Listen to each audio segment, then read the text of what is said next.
Bonjour, bienvenue à Au-delà des mots. Aujourd'hui, j'ai une personne que certains d'entre vous connaissez déjà, un chroniqueur, dans le fond, dans Théovox Actualité, et j'ai nommé Sylvain, chroniqueur en finance.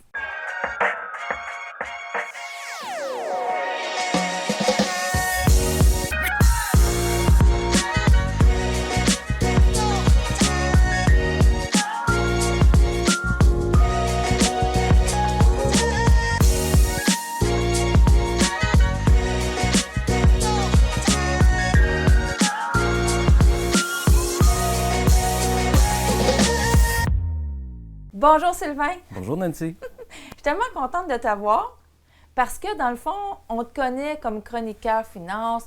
J'ai dit chroniqueur finance, mais j'aurais pu dire aussi vérité choc. Ben oui. Et puis, moi, dans le fond, je suis vraiment contente que tu sois là parce que les gens te voient comme finance, c'est quelque chose de quelqu'un bien de sérieux. sec, là, tu sais, aride, là.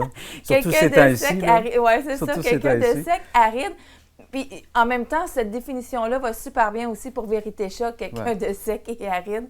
Quelqu'un qui est direct, quelqu'un qui a pas peur de la vérité, qui est capable de dire vraiment ce qu'il pense. Et puis ça, bien, j'imagine que ça vient de tout un bagage. Puis je me suis dit, bien, il faut qu'on connaisse la personne, le vrai Sylvain, pas juste le gars de Vérité Choc puis de l'actualité, mais de connaître vraiment Ben oui. Sylvain, qui tu es, comment a été ton enfance et tout ça pour être la personne que tu es aujourd'hui. Donc vraiment, merci d'avoir accepté Bienvenue. d'être avec moi. Souvent, je reçois des filles, mais quel honneur de recevoir un homme. Et puis, dans le fond, c'est pas compliqué. Hein? Comme je disais, on a des thématiques. Et puis moi, dans le fond, aujourd'hui, comme avec toutes les autres personnes, j'aime vraiment commencer par l'enfance parce que souvent, on va dire que tout se joue à l'enfance.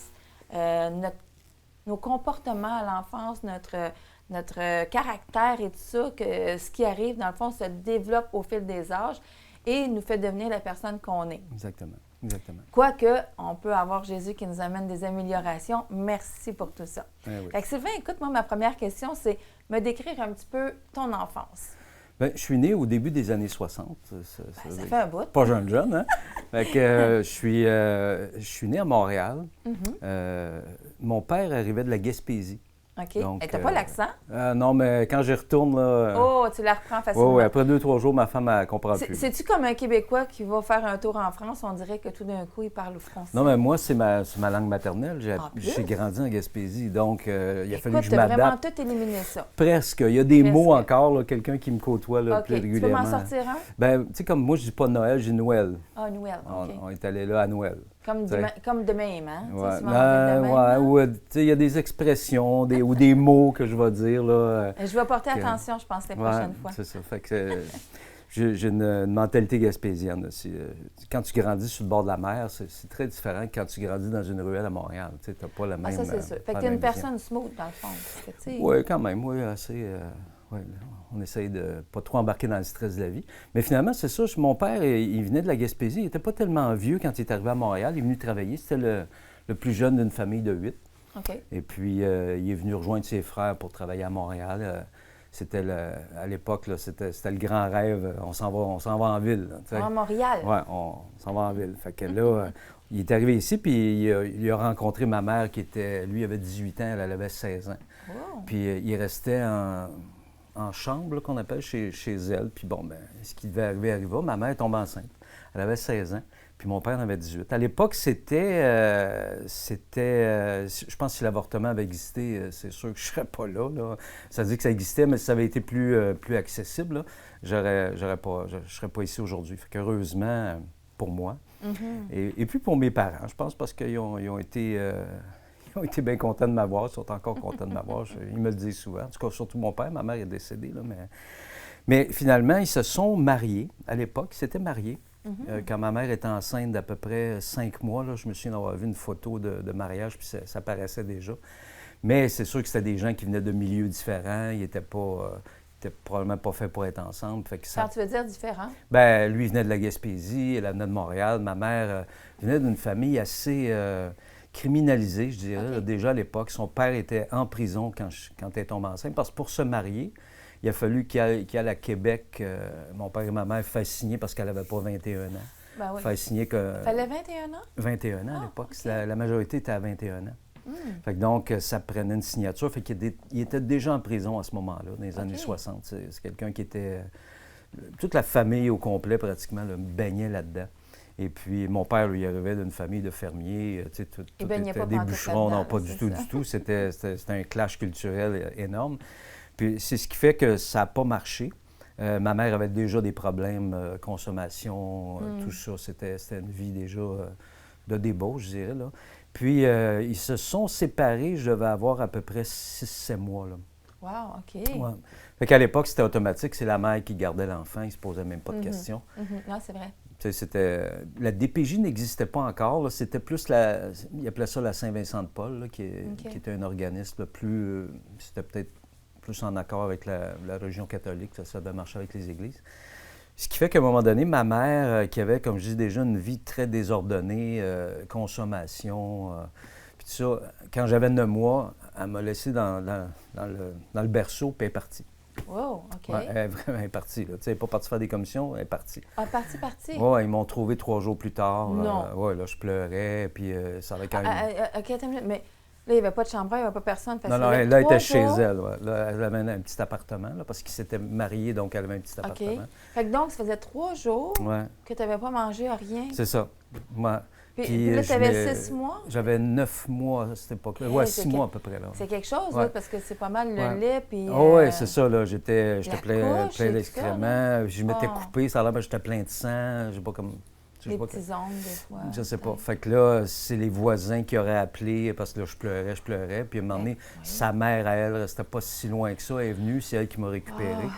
Puis là, elle avait appelé mon père pour lui dire ça. Là. Fait que ce que mon père a fait à cette époque-là, bien là, il a vu qu'il y avait quelque chose qui marchait pas. Fait que pour l'époque, c'était pas évident non plus. Mais ce que mon père a fait, il est allé me chercher une fin de semaine. Et puis... il a dit à ma grand-mère, là, je vais le prendre pour la fin de semaine, je vais le ramener, mais lui, il m'a kidnappé. Parce qu'il s'est dit, je peux pas le laisser là. Fait qu'il est allé me cacher chez un de ses frères qui était à Mont-Laurier. Fait que j'ai fait une couple de places comme ça. J'ai resté chez une tante. Ça a duré jusqu'à l'âge de 2 ans, où je me suis promené. Parce qu'à l'époque, un homme, là, mon père était rendu à 21 ans. Mais encore là, si on remonte des années 60, c'est comme un gars de 14 ans aujourd'hui. Tu sais, tu peux pas demander à un enfant de 14 ans de s'occuper à temps plein d'un enfant. Fait que mon père, pouvant pas me garder, puis toutes mes tantes avaient un enfant de mon âge. J'ai des cousins dans mes... Tu sais, il y a 7 autres frères et sœurs. J'ai des cousins, cousines de mon âge dans chacune de ces familles-là. Fait qu'il y avait déjà un bébé. Il ne pouvait pas en prendre un deuxième. C'est là que... Ça, j'aurais pensé le contraire. Non, bien, pour eux autres, là, c'était... En tout cas, puis là, c'est là que mes grands-parents ont décidé qu'ils ne laisseraient pas un de leurs enfants s'en aller à la crèche. Parce que là, ça s'en allait probablement vers l'adoption. Quel côté? De mon père. De ton père. Ouais, les parents de mon père ont décidé de me prendre avec eux autres, de m'adopter. Okay. Et puis, quand je suis arrivé en Gaspésie, j'avais 2 ans. Et puis là, mon grand-père avait 61 ans. Et puis, ma grand-mère avait 60 ans. Wow. Puis là, il se ramassait avec un bébé de 2 ans. Puis ton père, lui, pendant ce temps-là, il est resté à Montréal. Il a toujours resté à Montréal. Okay. Il n'a jamais retourné en Gaspésie. Tu voyais... Bien, j'ai grandi les premières années, c'est bizarre. C'était comme, j'étais le bébé j'étais le dernier enfant. C'est comme si j'étais le frère de mon père. On n'a pas une grosse différence d'âge, on a 19 ans. Puis comme je le voyais une fois par année, c'était très vague. Là. C'était comme mon grand frère qui travaillait à Montréal. Tu sais, dans ma tête, là, c'est quand j'ai commencé à... C'est quand j'ai commencé à aller à l'école que là, ben là, j'ai vu que mes parents étaient pas mal plus vieux que ceux de mes amis. Okay, ouais. Tu sais, mon grand-père, aujourd'hui, il aurait 122 ans. Là. Il était né en 1901. Okay. Ma grand-mère avait 1 an, elle était née en 1902, avait 1 an de différence. Fait que c'était des gens qui étaient déjà assez âgés. Fait que pour toi, tes parents, c'était tes grands-parents? Bien, c'était mes grands-parents. Moi, c'était, j'avais pas vécu ailleurs que là. Je suis arrivé là à 2 ans, j'avais pas de souvenirs. Puis ils m'ont élevé comme tel aussi. Ils m'ont élevé comme étant leur enfant. J'ai été... mes oncles m'ont considéré longtemps, dans des occasions spéciales, par exemple, quand mon grand-père est décédé, bien, ils m'ont pris avec eux autres. Tu sais, on est 31 cousins. J'ai une famille de Gaspésie très unie, très soudée. J'ai joué au hockey avec tous mes cousins pratiquement. Tu sais, on se connaît, on se fréquente, on fait la fête des goulets là, aux 2-3 ans, puis tout le monde vient. Là, on commence à avoir des décès. Avant, là, on avait des mariages à tous les années. Là, quand on était plus jeune, là, c'est les oncles qui décèdent, puis tout ça. Puis c'est ça. Donc, j'ai grandi comme ça étant... Mais j'ai eu une belle enfance à cause de ça. Mes grands-parents Oui, parce que avaient là, tu avais une stabilité. une stabilité. Ouais. C'était des grands-parents aimants. Ils s'aimaient entre... Tu sais, c'était un couple qui était très affectueux entre eux autres. Moi, je vivais avec eux autres, je le voyais dans le quotidien, là. Puis on avait une petite ferme, donc on avait des cochons, des poules, des chevaux, des lapins, des canards. On avait une petite rivière sur la terre en arrière. On allait à la pêche à tous les jours. Puis mon grand-père, bien, il était garde forestier, fait qu'il a pris sa retraite peut-être quand j'ai commencé l'école, à 65 ans. Puis bien, quand j'ai commencé l'école, bien là, il m'avait montré à lire, à écrire. J'étais arrivé, moi, j'étais déjà en avance sur tout le monde. Fait que j'ai eu une enfance à ce niveau-là. Ça a été vraiment très, très bien. Là. J'ai été choyé. La famille aussi, là, la famille, les oncles, les cousins, ça aussi, ça a été un entourage. Mais le choc d'avoir été abandonné par ma mère, puis ma mère, ben, je ne l'ai jamais revue. Quand j'ai commencé à poser des questions à ma grand-mère, une journée quand je suis revenu de l'école, comment ça fait que vous êtes plus vieux, tu sais, là, ça, qu'elle m'a expliqué que c'était mes grands-parents, dans le fond. Puis je le savais, mais je n'avais pas compris, là, tu sais, comment ça fait que je ne me suis jamais posé une question si j'avais une autre mère. Moi, pour elle, c'était elle, ma mère. Ben oui, certain. Elle m'a expliqué, puis elle avait été très diplomate pour l'époque, tu sais, c'était quand même quelqu'un, comme je dis, là, qui aurait au-dessus de 120 ans aujourd'hui, puis elle m'avait expliqué que ma mère, elle ne pouvait pas me garder parce qu'elle était malade. Elle ne m'avait pas dit parce qu'elle était droguée, parce qu'elle était prostituée ou whatever. Elle disait qu'elle était malade, ça, que ça a gardé, ça a resté tout le temps comme ça. Mais ma mère n'est jamais venue me voir, elle savait où j'étais. Pendant toutes ces années-là, elle n'a jamais donné signe de vie. Wow. Jamais. Moi, je ne peux même pas concevoir. Je me dis, dans un sens, il faut vraiment que tu sois quand même malade à l'intérieur. Exactement. Parce que pour ne pas chercher à voir ton enfant, surtout si l'enfant grandit, tu te dis quand c'est bébé, c'est plus difficile, mais un coup qui vieillit, c'est plus facile. Tu te dis, bien, je vais peut-être... oui. Tu sais, j'avais un lien avec mon père, je le voyais, normalement, il venait passer une semaine ou deux de vacances l'été. Est-ce que tu as su que c'était ton père avant? Ben, je l'ai su, je l'ai compris à l'histoire de l'école. Là. Tu sais, là, j'ai compris. C'est comme, c'était déjà, je le savais, mais je ne l'avais pas catché. Tu sais, j'étais petit, là. Là, j'ai compris, OK, c'est mon père, mais comme je dis, je ne le voyais pas souvent tant que ça. Puis je ne l'ai jamais appelé papa, je l'appelais par son nom. C'était comme mon grand frère, là, tu sais. Fait que la relation était un peu comme ça quand j'étais petit. Est-ce que pendant que tu étais jeune, il y a eu d'autres enfants à un moment donné, ce papa-là? Pas là, il y en a eu un petit peu plus tard. Mais quand j'ai eu 13 ans à peu près, ma grand-mère est tombée malade à cause du diabète, puis il a fallu qu'il coupe les jambes. Wow. Ouais, un pied puis une jambe. Fait que là, il a fallu qu'ils vendent la maison familiale, la terre, puis tout ça, puis qu'ils déménagent au village. Puis là, ben moi, je pouvais plus rester avec eux autres. Fait que là, la famille, comme disait mon père, ben là, mon père il était remarié, là. Fait que là, il y a eu comme un genre de conseil de famille, si on veut. Là. Je ne sais pas comment ça s'est passé, mais là, tu sais, on dit, il faudrait que tu reprennes ton enfant. Là. Fait que là, moi, je suis parti de Montréal, je suis parti de la Gaspésie. Là, c'est le changement que sans qu'on m'ait avisé, sans qu'on m'ait avisé, de force, on m'a mis dans l'auto. Puis ça a été... tu sais, quand on parle de traumatismes qui vont impacter nos vies, là, bien, il y avait eu le premier où ma mère m'a abandonné. Ça, même si je m'en souviens pas, c'est sûr que ça a eu un impact. C'est sûr que ça a eu un impact. Puis après ça, bien, quand j'ai quitté mes parents, qui étaient mes grands-parents, ça a été vraiment... ça, je m'en souviens. Je me souviens, là, c'est quand même 11 heures de route. Là. Écoute, j'ai vomi tout le long là, pendant 11 heures. Ça a été vraiment... Puis là, j'arrive à Montréal, dans un bloc appartement. J'ai un gros accent gaspésien. Fait que ça... Puis je suis séparé de mes parents, là, dans le fond. Là.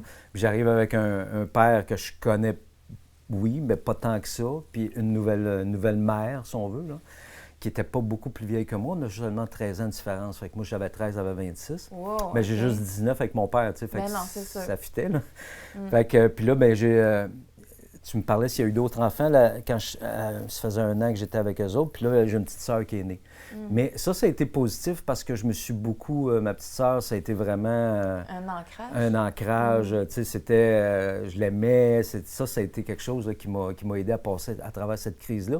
Mais cette coupure-là, quand je suis parti de la Gaspésie, quand on m'a vraiment sorti de force de la maison, là, parce que je ne voulais pas m'en aller, moi. Là. Alors, c'est sûr. Tu sais, mais vraiment, là, ils m'ont pris, ils m'ont embarqué dans le char. Ça a été... tu sais, mon père m'a reparlé, tu sais, là, des années après, puis ça... sa femme aussi, tu sais, comment il regrettait de l'avoir fait comme ça. Ça n'avait pas été bien fait. J'avais pas été préparé. J'avais pas été... Puis, tu sais, je comprends, là... Aujourd'hui, parce que tu es plus vieux, tu comprends, c'est ça. Je leur en ai jamais voulu parce que tu sais, j'étais quand même assez intelligent. Je savais que je ne pouvais plus rester là à cause de ma grand-mère qui était malade, là. Fait que ça a été... Mais ça, ce que ça a créé, c'est énormément de colère. De colère. Là, je me suis mis à me battre à l'école. Tu sais, là, c'était à répétition. J'ai joué au hockey, je me bagarrais tout le temps. Cette colère-là, c'est là que je la passais. Puis, à l'adolescence, bien, c'est sûr, j'ai commencé à avoir des problèmes de comportement. Puis là, mon père, bien, il a dit, peut-être que ce serait bon que tu retrouves ta mère. Tu sais, je vais essayer de faire des démarches. C'est ça. Fait que, là, il a retrouvé ma mère. J'avais 14-15 ans, peut-être. Fait à 14-15 ans, tu l'as revu. Ouais. Fait que là, j'ai commencé à aller passer des fins de semaine chez elle, mais là, elle était dans la prostitution, dans la drogue. Fait qu'il n'y avait rien qui avait changé pour elle. Non, c'est ça. Fait que là, j'ai commencé à prendre de la drogue. C'est elle qui m'a initié à ça. C'est elle qui m'a initié à bien des affaires. Puis elle vivait... Écoute, j'allais là les fins de semaine. C'était pas les Hells Angels à l'époque, c'était les Popeyes. Là, la maison était pleine. Tout le monde avait un gun. Tout le monde avait... c'était particulier comme... Puis moi, j'arrivais de la Gaspésie, une famille très... très campagne. Pas personne n'avait fait de la prison. Tout le monde personne. Se connaît, tout le monde, les là, j'arrivais à Montréal. Bien. Je me suis encore... un moment donné, j'étais là une fin de semaine, puis il n'y avait plus de lait. Fait qu'elle me demande d'aller chercher du lait avec un des Popeyes, là, un des Hells Angels qui était là. Fait qu'on part, on s'en va à Montréal, dans un dépanneur, puis quand on sort du dépanneur, l'auto ne part plus. Fait que, c'est pas grave, on va prendre un autre. On vole une auto. Oh, OK. Ouais, tu sais, eux autres, c'était comme normal. Puis là, je me souviens, on était sur boulevard Saint-Joseph à Montréal. Puis j'ai 15 ans parce que je me souviens que j'ai pas mon permis de conduire. Puis ils me demandent, tu veux-tu chauffer? Tu veux-tu conduire? Ouais. Tu sais, moi, j'avais pas peur de rien. Fait que là, je suis sur Saint-Joseph à Montréal, j'ai 15 ans, un char volé, puis j'ai pas de permis, là. Tu sais, c'est... Fait que là, c'était le clash. Puis là, j'ai commencé à y aller toutes les fins de semaine, là. Parce que tu aimais ça, finalement? Bien, il y avait quelque chose là-dedans. Ça l'aidait ta colère à s'alimenter. Oui, c'est ça. Ça alimentait ma colère. Puis je m'en allais dans ce milieu-là. Là. Tu te sentais plus fort, hein, j'imagine aussi. Puis ça m'attirait. Tu sais, honnêtement, là, ça m'attirait. Mais là, si on arrive, mettons, dans justement, là, tu es rendu jeune adulte. Ouais, là, j'ai 16 ans à peu près, là. Tu as 16 ans. Ouais. Fait que là, tu sais, on peut dire... Raconte-nous un petit peu, là, tu sais, justement, le gros pic de ta vie, là, où avant que tu te rendes compte, dans le fond, que c'était une débauche totale. Ouais. Le gros pic de ta vie, tu le décrirais comment? Bien, c'est que Dieu est venu me chercher avec un détour à ce moment-là. Okay. J'avais 16 ans, là. Ah, c'était à 16 ans qu'il est venu te chercher? Pas tout de suite, mais il est venu me chercher par la bande. C'est le cas de le dire. Parce que je jouais au hockey. Et puis, j'ai été recruté par la ville de Longueuil, c'était les Sieurs de Longueuil, à 17 ans, pour jouer junior. Là. Puis on m'a demandé pour aller m'occuper des jeunes. C'était du Atome 2A, qui était de haut calibre. Là. J'ai même 2 joueurs à cette époque-là qui ont joué dans la Ligue nationale que j'ai coaché à ce moment-là. J'étais comme assistant coach, j'étais instructeur des défenseurs. Mais à 17 ans, c'était quand même quelque chose. Là. Puis Dieu est venu me chercher par ça. Puis l'instructeur en chef, c'est lui qui m'avait vu. Puis pendant l'été, parce qu'on avait coaché, on avait joué un contre l'autre, je ne sais pas trop, fait qu'il avait trouvé que j'avais du talent ou Dieu l'avait... Fait qu'il est venu me chercher, fait qu'on a fait la première année ensemble. La deuxième année aussi, on a coaché ensemble. Puis là, la deuxième année, j'ai fallu que je fasse un choix. Est-ce que je joue encore junior ou si je continue à coacher? Parce que là, coacher des jeunes comme ça, les pratiques sont à 6-7 heures le matin. Puis là, ben moi, je fermais les bars. Moi, à 15 ans, j'étais déjà dans les bars de danseuses, tout ça. Fait que là, à 15 ans, 16 ans, là, je fermais les bars à 3-4 heures du matin. Là, les pratiques à 6 heures, je n'étais pas encore... Fait que là, il a fallu que je fasse un choix d'un. Ça m'a sorti de ce milieu-là. Parce que avant de te sortir de ce milieu-là, là, si je me trompe pas, c'est que dans cette famille-là, il n'y avait pas, justement... Ça appartenait pas à ta famille, un bar? Non, avec eux autres, c'était pas... Non, mais il était beaucoup dans le milieu de ça. Okay. Là. Toutes mes cousines étaient danseuses, tout le monde... il y avait une maison qui avait un bar, mais je suis jamais allé. Fait que c'est pour ça que tu étais facilement à 15 ans dans un bar, parce que la famille était là, puis ça te faisait rentrer. C'était facile. Okay. Mais là, à 16 ans, c'est ça, j'ai été approché pour coacher au hockey. Puis à 17 ans, puis la deuxième année, bien là, j'ai dit, je vais arrêter de jouer au hockey. Parce que je me battais beaucoup, puis... fait que là, j'ai dit, il faut que je fasse un choix. Puis la deuxième année, puis entre la deuxième et la troisième année, le gars qui coachait en chef avec moi, il s'est converti. Il est devenu chrétien. Bien, on ne se voyait pas l'été, nous autres. Fait que quand je suis arrivé à l'automne... Il avait changé. Là, il avait changé. Là, il me parlait de la Bible, puis là... je disais, puis moi, j'avais un de mes amis que j'avais recruté pour venir nous aider à coacher. Il y en a sûrement qui l'ont connu, c'était Gabriel Blain. OK. Puis la personne qui m'a amené au Seigneur, c'est le coach, tu sais. Fait que là, il m'a amené à l'église, puis j'ai donné ma vie au Seigneur, j'avais 18 ans. Puis c'était un tournant. Tu devais te trouver, parce que du gars qui est tough, qui se tient d'un bar, puis c'est comme les danseuses à 15 ans, pour toi, tu en avais vu toutes les couleurs, plus qu'un jeune devrait voir, dans le fond, beaucoup, c'est ça, pour l'époque. Là, tu arrives avec un qui te parle de Jésus, j'imagine, au début. Bien, que je connaissais depuis 2 ans, en plus. Là, l'été, il se convertit. Tu as dû le regarder maintenant en voulant dire, OK, regarde, c'est quoi son affaire? Fait que là, il a réussi à me convaincre de venir faire un tour à l'église. C'était l'Église sans frontières. Et puis, en 1980, septembre 80, ça fait déjà un bout. Puis là, il m'amenait voir un film, c'était La Croix et le Poignard. Oui. Puis avec Éric Estrada, qui jouait dans Chips, là, qui était une émission de télé. Fait que, moi, je m'en allais voir ça, je le connais. J'écoutais l'émission, fait que... Puis là, c'était la vie, le témoignage de Nicky Cruz. Puis je me suis dit, la première fois, je suis allé là, je me suis dit, oh boy. Puis c'était quand même une grosse église pour l'époque, là, il devait y avoir 300-400 personnes, certains. Puis je connaissais aucunement les églises évangéliques, j'avais jamais côtoyé ça. Puis là, j'ai vu les gens prier, chanter, je me disais, mais ils sont fous. C'est vraiment, ils sont vraiment là, fous. c'est pas le genre de musique que t'écoutais, hein? Pas tout. Fait que là, je suis retourné, mais Saint-Esprit a commencé à travailler en dedans de moi. Puis Saint-Esprit a commencé à me parler. Puis il y a quelque chose qui m'a dit, tu sais, ouais, ils sont fous, mais ils ont tellement l'air heureux. Ils ont tellement l'air bien, ils ont tellement l'air... Puis je suis retourné 2 semaines après. Tout ça? Avec le... C'est mon Camaro. C'est toi qui l'as demandé? Non, il m'a invité, puis là, ça faisait mon affaire qu'il m'invite. C'était vraiment... Là, j'étais content qu'il m'invite parce que je voulais y retourner. Fait que, puis là, j'ai donné ma vie au Seigneur, là, vraiment, à 18 ans. J'avais 18 ans, ouais. Mon grand-père était décédé. Moi, j'ai donné ma vie au Seigneur en septembre, puis mon grand-père était décédé en juin. Ça aussi, ça avait été un gros choc pour moi. C'était mon père qui était décédé, dans le fond, là, pour l'époque. Puis ça avait... vraiment, ça m'avait brisé aussi, là, la perte de mon grand-père, là, à 18 ans. Fait qu'il y avait tout un... Mais Dieu m'a sorti des bars à travers le hockey. OK. Puis là, il m'a sorti du hockey. Parce que là, la deuxième année, là, quand on a continué à coacher, bien là, on était les 3 s'étaient convertis. On était 3 coachs. Les 3 se sont convertis. Fait qu'on arrivait là avec nos Bibles. C'est sûr qu'en janvier, ils nous ont tous mis dehors. Là. Ah, pas vrai? Ah oui, oui. Tu sais, quand on parle de persécution, là, dans les années 80, là, tu disais que tu étais chrétien, tu perdais ta job. Tu coachais au hockey, tu disais que tu étais chrétien, tu perdais ta job. Moi, dans ma famille, là, on m'a mis physiquement dehors, là, m'emmener dans un party de Noël parce que j'avais... Quelle famille, là? Les Goulets, là. Ma famille de mon père, là, tu sais, qui m'aimait, puis tout ça. La famille parce que j'avais changé. Oui. Puis moi, j'étais bien... tu sais, j'étais pas le chrétien agressif à coups de Bible, là, puis juste parce que j'avais changé de religion. Je me souviens, mon nom m'a pogné dans le banc de neige. Ouais.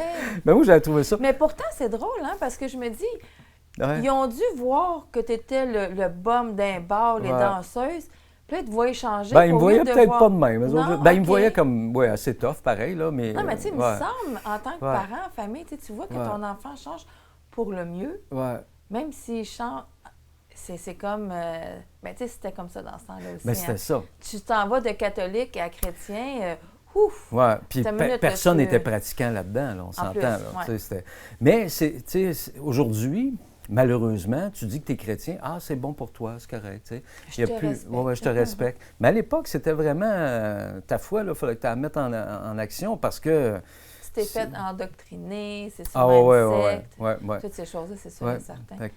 Mais j'ai persévéré. Ça fait 42 ans, ça va faire 43 ans cette année. Puis cette vie-là, qui a été, cette enfance-là, puis tout ça, qui a été bonne, mais qui a eu des brisures, des blessures, qui a laissé des cicatrices aussi, même si tu es devenu chrétien. Le problème à l'époque, c'est que toutes choses sont devenues nouvelles, on n'en parle pas, les blessures, tout ça, on enterre ça. C'est sûr qu'il y a eu un cheminement là, sur 40 ans. Mais cette enfance-là m'a formé, a fait de moi ce que je suis aujourd'hui. Tu sais, Est-ce qu'aujourd'hui, tu peux dire que... Parce que, tu sais, souvent, un jeune va devenir un bum, mais ça ne veut pas dire que la famille l'est. Non. Mais toi, c'est quand même une histoire où presque toute ta famille, sur le côté de ta mère, l'était. Oui. Hein? Si tu dis plein de cousines qui étaient danseuses. Mais j'ai pas grandi avec eux autres. Est-ce que... Ma question était plus, est-ce que... Parce que là, tu as une opportunité de parler avec eux autres, parce que là, tu as appris une vérité par rapport à Jésus, par rapport à Dieu. Est-ce que tu as été capable de les approcher puis est-ce qu'il y en a là-dedans qui ont donné leur vie à Dieu aussi? Moi, je me suis vu dans cette histoire-là avec ma famille comme Moïse, qui a été retiré du peuple, Oui. puis qui est revenu, qui a aidé à sauver le peuple d'Israël. Quand j'ai retrouvé ma mère quand j'avais 15 ans, c'est sûr que j'étais pas outillé, puis je pouvais pas rien faire humainement pour elle. Ça a été extrêmement difficile, puis elle a dépéri terriblement. Ce qui fait qu'à un moment donné, avant que je me convertisse, vers 17 ans, elle a disparu, elle. Ah oui? Oui, parce que là, elle devait devoir de l'argent ou je sais pas quoi, là. Elle a disparu. Elle m'a appelé, un matin, elle a dit... elle avait appelé, puis c'est mon père qui avait répondu au téléphone vers 6 heures le matin, puis là, elle a dit « Ouais, je me suicide un matin », puis elle a dit « T'es la dernière personne à qui je voulais parler », puis... Bon, OK. Fait que malgré sa maladie, elle avait un amour pour toi, c'est juste qu'elle savait pas bien aimer. Puis elle a disparu pendant une couple d'années, puis là, j'avais commencé à recevoir des appels des Hells Angels qu'elle cherchait. Probablement qu'elle avait dû voler de l'argent ou je ne sais pas trop quoi, mais elle la cherchait. Puis c'était... Puis là, entre ça, ben là, moi, je suis devenu chrétien, puis je me suis marié aussi, là, assez jeune. Je me suis marié à 19 ans, je suis devenu chrétien à 18, puis à 19, je me suis marié. Donc, au début de mon mariage, je ne me souviens plus par quel phénomène, mais elle a refait surface en quelque part, mais là, elle était rendue à Québec. Fait que là, je suis allé la voir, là, j'ai témoigné de l'Évangile. Puis elle s'est convertie. Puis toute la famille s'est convertie. Wow! Toutes les cousines, les cousins, ils sont tous, ceux qui ne sont pas décédés, là, parce que ça fait quand même plusieurs années. Fait même ceux qui étaient danseurs sont revenus. Puis... Ouais. Mais mes cousines sont tous chrétiennes. J'imagine que toi, tu t'es dit à un moment donné, OK, je comprends, Seigneur, pourquoi j'ai passé par ce chemin-là, parce que... Oui. Puis je me souviens, il y a quelques années, peut-être une dizaine d'années, j'étais dans une réunion chrétienne pour femmes. J'accompagnais mon épouse, puis on était chez Colette Aubé-Rossignol. Puis j'ai vu une fille au loin, puis je disais à ma femme, puis j'étais en béquille, je venais d'être opéré pour une jambe, puis je disais à ma femme, je pense que c'est une de mes cousines que je n'avais pas vue depuis 25 ans. OK. Je l'ai reconnue, tu sais, puis j'étais surpris de la voir là. Je vais lui demander si ça s'appelle Martine, puis fait qu'elle va avoir, effectivement, c'était ma cousine. Wow! Ouais. Puis moi, je ne l'avais pas vue depuis, ça devait faire 20-25 ans.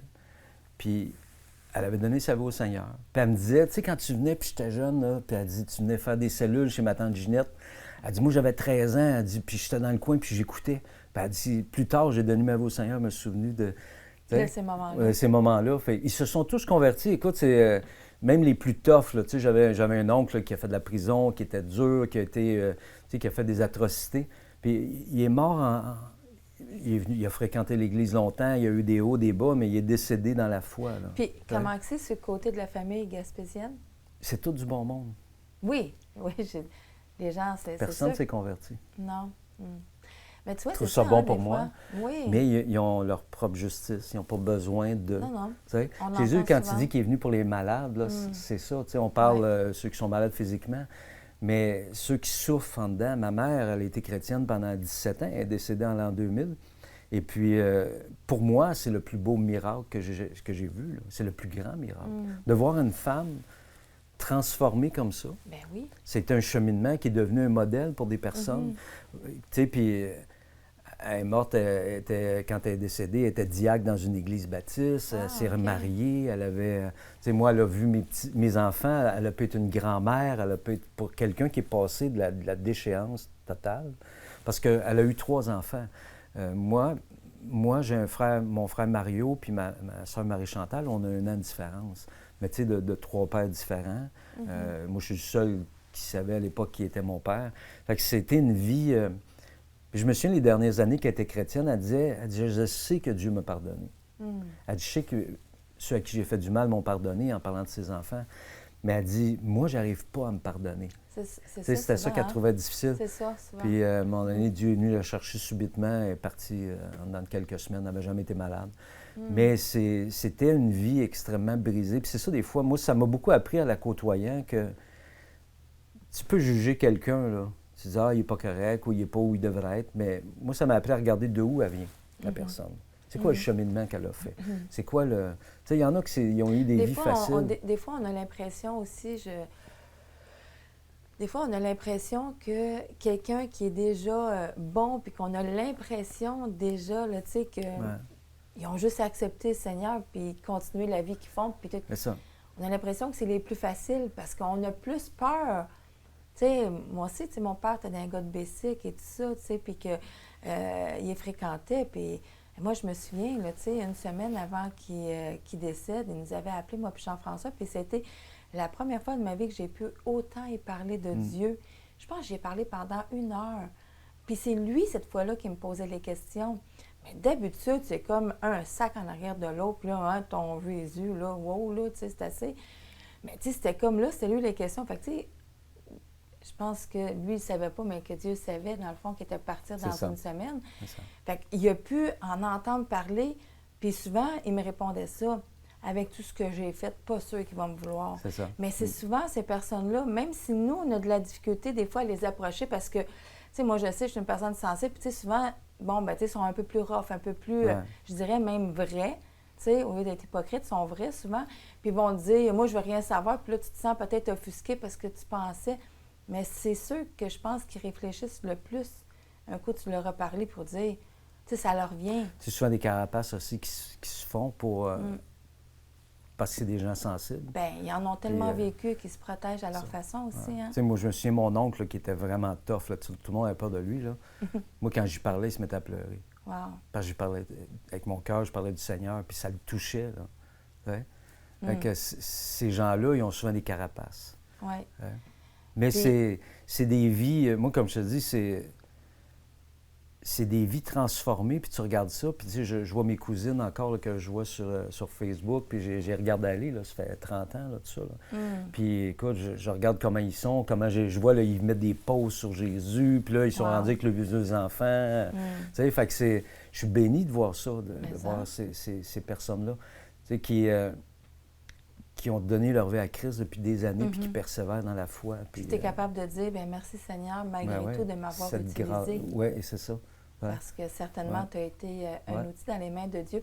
Écoute, Sylvain, avant de terminer, moi, je connais déjà la réponse, mais je dois te la poser parce qu'à chaque fois, je la demande à mes invités. As-tu un verset préféré ou un verset qui t'a tenu pendant ce temps-là? Bien, non, c'est ça, tu m'as demandé ça tantôt. Non, je n'ai pas un verset en particulier. Dieu m'a toujours parlé, répondu à travers ce que je vivais par différents passages.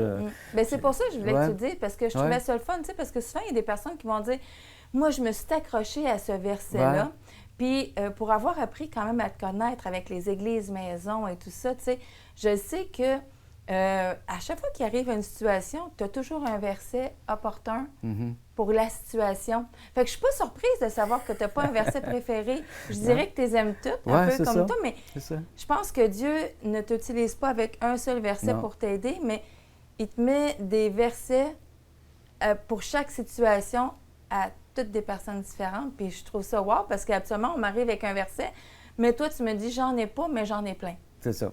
C'est ça. Hey, vraiment, merci. On a appris un peu plus à connaître le chroniqueur, le Vérité Choc. Puis on voit aussi que finalement, tu n'es pas si choquant que ça. Non, pas super. À chaque fois que tu parles, tu n'es pas si choquant que ça. Tu as une belle façon de voir la vie aussi pour apprendre à te connaître. Puis on a toujours dit que tu as vraiment une belle sagesse à l'intérieur de toi. Merci Seigneur pour cette belle rencontre-là. Puis écoute, c'est ce qui met fin à l'entrevue. On t'a pas trop... Non, ça a bien été. On t'a pas trop choqué, non. on va dire. Merci de l'invitation. Ah bien, merci. Merci à la maison d'avoir été là. Vous avez appris à connaître ce personnage de Vérité Choc, ce personnage chroniqueur, dans le fond, à Studio Théovox. On voit que Dieu va chercher chacune des personnes là où ils sont. C'est un très bientôt que je vous lance pour une prochaine entrevue pour le mois prochain.